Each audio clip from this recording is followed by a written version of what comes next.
Morning बच्चों, class 7 NCERT maths में exercise number 2.7 में आपको आज कराने वाला हूं, जिसमें पहले क्वेश्चन में आपको दिया गया है ज्ञात कीजिए 0.4 में भाग करना है 2 से।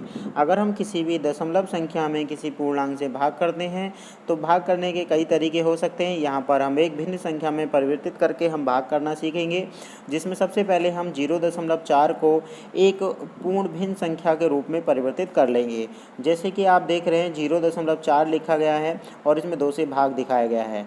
तो सबसे पहले हम क्या करेंगे, जहां 0.4 लिखा है उसका भाजक आपका 1 मान लेंगे और भाग के चिन्ह में हमें क्या लिखा गया है, 2 लिखा गया है। तो सबसे पहले हम क्या करेंगे, दशमलव को हटाने के लिए दशमलव के बाद जितने अंक होते हैं उतने ही जीरो हम नीचे 1 के साथ लगा देते हैं। अगर दशमलव के बाद 1 अंक होता है तो 1 0 आता है, दशमलव के बाद 2 अंक होते हैं तो नीचे 1 0 आता है। अगर ऊपर दशमलव के बाद 3 अंक होते हैं तो नीचे 1 0 0 0 3 बार लगाते हैं। उसके बाद जो भाग में संख्या लिखी होती है उसका हम व्युत्क्रम कर देते हैं। व्युत्क्रम करने का मतलब होता है उल्टा, और भाग की जगह गुणा कर देते हैं। 2 का व्युत्क्रम 1/2 होगा, यानी कहने का मतलब 2 के बटे में इस समय 1 है, और अगर हम इसको उल्टा कर दें तो 1/2 हो जाएगा, जिसके साथ साथ ये भाग का चिन्ह जो है गुणा में परिवर्तित हो जाएगा। इसको आप ध्यान से देख लें, क्योंकि बाकी सवाल भी आपको ऐसे ही करने हैं।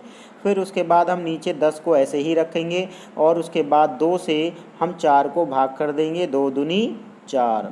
तो नीचे जो 2 है ये आपका ख़त्म हो जाएगा, नीचे केवल 10 और ऊपर रह जाएगा 2। इसका मतलब हमारे पास मिलेगा ऊपर 2 मिलेगा और नीचे 10 मिलेगा। तो ऊपर जब हमारे पास कोई संख्या लिखी होती है और नीचे 1 0 0 0 करके संख्या लिखी होती है तो नीचे जितने जीरो होते हैं 1 के बाद उतने के बाद ही दशमलव आता है। तो जैसे कि नीचे 1 के बाद 1 0 है तो हम ऊपर वाली संख्या में दाईं ओर से उतने ही अंकों के बाद दशमलव लगाएंगे। तो 1 0 है तो 1 अंक के बाद दशमलव आ जाएगा और ये संख्या हो जाएगी 0.2। तो इसका आंसर आएगा 0.2। एक सवाल और देखते हैं, जैसे कि लिखा है आपका इसी का क्वेश्चन नंबर आपका 6 क्वेश्चन में हमें लिखा है 14.49। दशमलव के बाद जो संख्या होती है उसको हम पूरा नहीं पढ़ते हैं, उसको हम अलग अलग पढ़ते हैं। जैसे 14.49 नहीं पढ़ेंगे, इसको हम पढ़ेंगे 14.49 और भाग 7। तो हम क्या करेंगे, 14.49 के बटे में 1 मान लेंगे और इस दशमलव को हटा के इसके बाद 2 अंक हैं इसलिए नीचे 2 0 लग जाएंगे। फिर भाग का चिन्ह लगा के लिखा है 7। फिर अगली लाइन में हम क्या करेंगे, 1 4 4 9 और बटे में लिखा है 100। इस 7 को हम गुणा कर देंगे और 7 को नीचे ले आएंगे 1/7। ये हमें केवल तब करना है जब इस भाग के चिन्ह को हम गुणा में परिवर्तित कर देंगे तब। इसके बाद हम 7 का पहाड़ा 14.49 में पढ़ेंगे और 7 से भाग कर लेंगे, जैसे कि यहाँ पर आपको दिखाई दे रहा है 7 दूनी 14। फिर 4 के लिए 0 और 7 सत्ते 49, तो ऊपर आ गया हमारा 207। यानी हमने 7 से 1449 में भाग कर ली, जिससे भागफल मिला 207। अब हम 207 में बटे में लिखे 100 के द्वारा 2 अंकों के बाद दशमलव लगा देंगे, जिससे कि 207 जो हमें ऊपर मिल गया उसके बटे में अगर 100 लिखा है तो 100 में 2 जीरो होते हैं, यानी 2 अंकों के बाद दशमलव आएगा। तो यहाँ आ जाएगा 2.07। तो ये इसका आंसर हो जाएगा। इसी तरीके से आप बाकी प्रश्न करेंगे, यहाँ पर दिखाए गए हैं। तो इसके साथ साथ आप इनको अपनी कॉपी पर नोट करेंगे। कहीं भी कोई प्रॉब्लम होती है तो मेरे व्हाट्सएप नंबर पर पूछ सकते हैं। क्वेश्चन नंबर 2, ज्ञात कीजिए 4.8 और भाग 10। अब इस प्रकार के सवालों में जबकि हम किसी भी 1 0 0 यानी 1 0 0 1 0 0 1 0 0 से भाग करते हैं तो नीचे वाली संख्या अगर 1 0 0 के रूप में होती है तो दशमलव उतने ही अंक हमारा बाईं ओर प्रतिस्थापित हो जाता है जितने की बटे में 0 लगे होते हैं। जैसे कि पहला सवाल आप देखें तो यहाँ लिखा है 4.8 और भाग के चिन्ह में लिखा है 10। 10 में केवल 1 0 है, यानी दशमलव जो है वो 1 अंक बाईं ओर चला जाएगा और ये दशमलव 4 से पहले आ जाएगा। तो इसका आंसर हो जाएगा 0.48। जहाँ दशमलव 8 के बाद था अब वो 4 के बाद पहुँच गया है। क्यों? क्योंकि बटे में 10 लिखा था और 10 में केवल 1 0 है। ठीक है। इसी तरीके से अगर हम एक और सवाल देखें, जैसे कि सवाल नंबर आपका सभी के बटे में 10 लिखा है, तो सभी का 0.11 अंक हमारा बाईं ओर चला जाएगा। जिस संख्या में अगर बाईं ओर अंक नहीं होता है तो उसमें हम 0 लगा लेते हैं। जैसे कि आप देखें इस छठे सवाल में आप देखें तो हमारे पास लिखा है 0.56 और भाग का मतलब बटे 10। अब दशमलव के बाद तो 0 है, तो 0 के बाद दशमलव पहुंच जाएगा 1 अंक, तो ये हो जाएगा 0.056।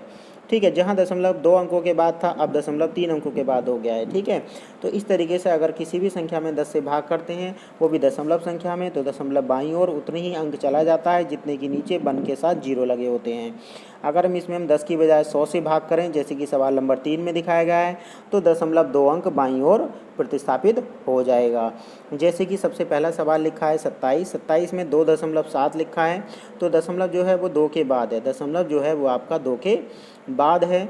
ठीक है, और हम इसमें भाग कर रहे हैं 100 से, तो हम क्या करेंगे, इसमें दशमलव जो होगा वो जितने 0 हैं उतना अंक हमारा बाईं ओर चला जाएगा। लेकिन बाईं ओर तो केवल 1 अंक है, तो दूसरे अंक के लिए हम 0 दिखा देंगे और दशमलव आपका उससे भी आगे यानी 0 से पहले पहुंच जाएगा। तो हमारा आंसर आ जाएगा 0.027। तो पहले दशमलव था 7 से बाद में, और अब पहुंच गया आपका 0 के बाद, यानी 2 अंक प्रतिस्थापित हो गया। क्यों? क्योंकि नीचे बटे में 100 से भाग किया गया है और 100 में 2 0 हैं। इसे करने का एक तरीका ये भी होता है कि हम सबसे पहले दशमलव हटा के नीचे टोटल 0 बना लेते हैं। जैसे कि सवाल नंबर 3 में आप देखें, तो सवाल नंबर 3 में 0.78 लिखा है। 0.78 को हम 7, 8 और बटे 100 लिख सकते हैं, क्योंकि 78 से पहले दशमलव था, यानी दशमलव के बाद 2 अंक थे, इसलिए नीचे 100 आएगा। फिर आगे लिखा है एक और भाग में 100 लिखा है, तो भाग का मतलब हम गुणा कर लेंगे और बटे में 100 आ जाएगा, जिससे 100 और 100 गुणा करके हमारे 4 0 हो जाएंगे। तो ये हो जाएगा हमारा 78 बटे 1000 की बजाय यहाँ हो जाएगा आपका 10,000। तो 10,000 में 4 0 हैं, इसका मतलब दशमलव 4 अंकों के बाद पहुँच जाएगा। तो सबसे पहले 8, फिर 7, और अगर अंक नहीं होते हैं तो हम उसके बदले में 0 लगा लेते हैं। तो 1 2 3 4 अंक बाद दशमलव आ जाएगा, और उससे पहले हम 0 भी दिखा देंगे। तो ये हो जाएगा इसका आंसर। अगर आप डायरेक्ट देख सकते थे कि 7 8 से पहले दशमलव है, उसके 2 अंक और बाईं ओर ले जाएंगे तो एक 0 और लगा देंगे और हमारा आंसर भी इसी प्रकार बन जाएगा। तो ये थे हमारे एक्सरसाइज आपकी सेकंड चैप्टर की एक्सरसाइज 2.7 के पहले, दूसरे और तीसरे प्रश्न। इससे आगे के प्रश्न को हम अगली क्लास में पढ़ेंगे।